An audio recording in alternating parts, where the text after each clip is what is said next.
Good evening, everybody. President Obama conducting his annual year-end news conference today, and not surprisingly, he declared this year to be one of his very best, one of great accomplishment and success, without note of the historic Republican wave victories in the midterm elections and the historically low number of Democrats who will be there to greet him on Capitol Hill in the new year.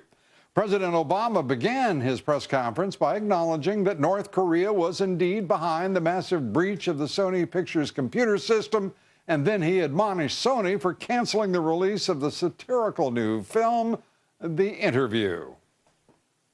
Sony's a corporation. It suffered significant damage. There were threats against its employees. I am sympathetic to the concerns that they faced. Having said all that, yes, I think they made a mistake. I wish they'd spoken to me first. I would have told them, do not get into a pattern in which you're intimidated by these kinds of criminal attacks. Well, I've got to give the president credit first. He's never given a more direct answer to any question, but he displayed no perceptible sign of the overwhelming irony of his criticism of Sony's response. That was frankly very much the same as his response when Iran's leaders announced they were offended by a web video that mocked Muhammad and ridiculed Islam. It was Mr. Obama's White House that then asked Google to remove the Muhammad video from Google's YouTube service, insisting that he means to stand up to North Korea. This time, the president went on to promise a, quote, proportional response aimed at North Korea. He didn't elaborate further. And just minutes after the press conference concluded, reports surfaced that the president is considering retaliation. He's actually thinking about putting North Korea back on the list of state sponsors of terrorism. That designation, of course, would put North Korea alongside Syria, Sudan, Cuba, and Iran, a designation that so far has done nothing to stop Bashar al-Assad or the Ayatollah. And the president just 2 days ago, of course, beginning his attempt to normalize relations with Raul Castro and Cuba. When asked today about the long-term effect of his unilateral action, the president had literally nothing concrete to say. I think it'd be unrealistic for me to map out exactly where Cuba will be. But change is going to come to Cuba. It has to. It has to. The president also asked about working with a new Republican Congress next year and the looming battles over his rule by fiat. Mr. Obama had one suggestion for the Republican leadership. He thinks it would be democratic, progressive, and in harmony if they would just simply pass the bills he tells them he's willing to sign. If executive actions on areas like minimum wage or equal pay or having a more sensible immigration system are important to Republicans, if they care about those issues and the executive actions are bothering them, there is a very simple solution, and that is pass bills and work with me to make sure I'm willing to sign those bills.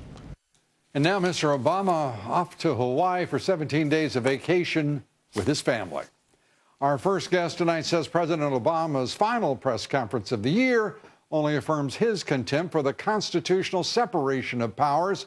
Joining us, the former Arkansas governor, presidential candidate, and host of Huckabee on the Fox News channel, Mike Huckabee. Mike, great to have you here. Thank you, Lou. Merry Christmas to you. Well, the Christmas gift is that Obama's gone for 17 days. We won't have to hear any more of this stuff.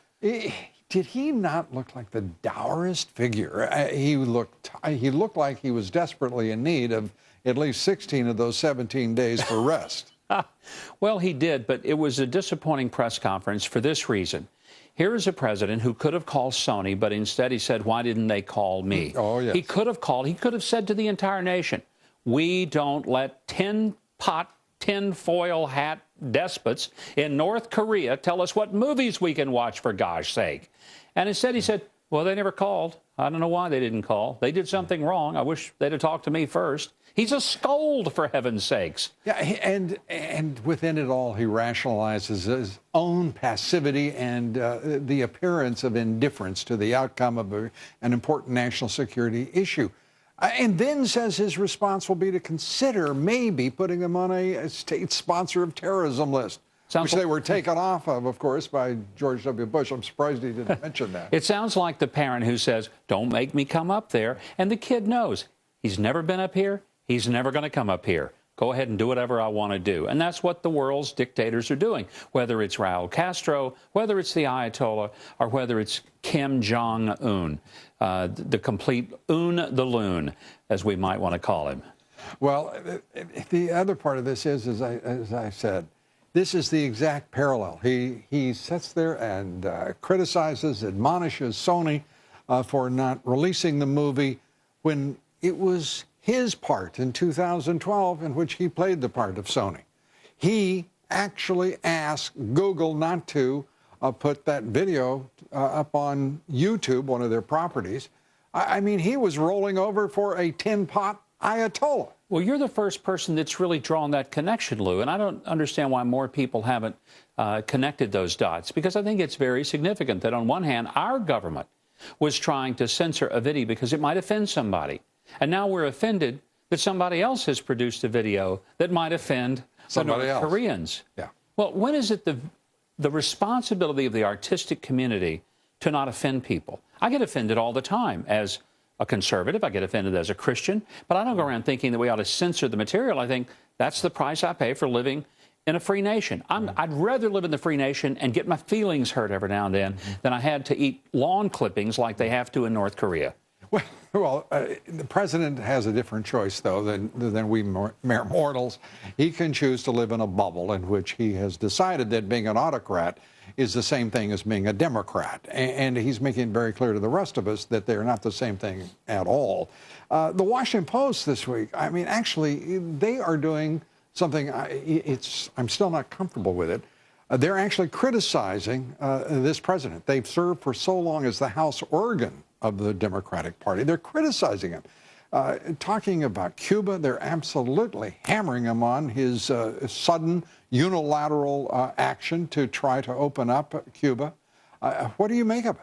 Well, this is a president who thinks he's singularly more intelligent and more thoughtful and more insightful than the 10 presidents before him combined, all of whom saw that Cuba should not be treated with some sense of kid gloves because they've been brutally oppressive to their people. They've taken over the property of many, many individuals who had to flee to America. I think some of the most wonderful people I've ever met in this country are Cuban Americans, Lou. These are people who understand, appreciate, value, and cherish freedom. I think it is a slap in their face to just say, well, let bygones be bygones. Easy for Obama to say, not easy for those people who had families who had the snot beaten out of them in Cuba. Well, this president also is a man who knows his own superiority. He is very self-aware, if not, well, self-involved. He is so understanding of racial issues that he is willing to look out upon the nation and all of us lowly citizens and announce that we're all racist, that our culture is racist, that it's ingrained in us. And what bothers me is not his arrogance, his utter insensibility to his role as president.